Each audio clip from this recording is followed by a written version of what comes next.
এরপরে যে নতুন টপিকটা আমরা পড়ব সেটা হচ্ছে পীড়নের প্রকারভেদ। ক ধরনের পীড়ন হয়, স্ট্রেস ক ধরনের হয়, সব স্ট্রেসই কি খারাপ, কিছু স্ট্রেস কি ভালো, সেইগুলো জানতে গেলে আমাদের পীড়নের প্রকারভেদটা পড়তে হবে।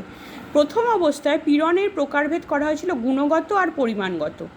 পরিমাণগত মানে যত তোমার চাপ বৃদ্ধি পাচ্ছে যেটা তুমি মেজার করতে পারছো, আর গুণগত মানে হচ্ছে মানে এমন কিছু চাপ যেটা তোমার বারবার তোমার কাজের কোয়ালিটিটা, তোমার কাজের গুণটাকে হয় ভালো করছে নয় খারাপ করছে।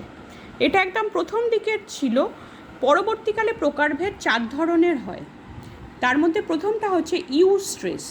ইউ স্ট্রেস মানে হচ্ছে যেটা ইতিবাচক, মানে যেটা পজিটিভ, যে স্ট্রেসটা আমাদের পক্ষে ভালো, কারণ সেটা আমাদের শারীরিক, মানসিক এবং আমাদের ইমোশনাল যে উন্নতি সেটা সাধন করে।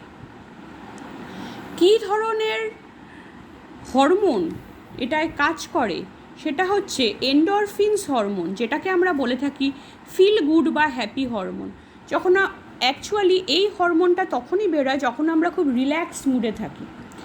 ঠিক আছে, যেরকম ধর টিভি দেখছিস, ঘুমোচ্ছিস, এইগুলো হচ্ছে ইউ স্ট্রেস, যেখানে আমাদের স্ট্রেসের জায়গাটা একদমই থাকে না, চাপ মুক্ত থাকে, আমরা যখন চাপ মুক্ত থাকি।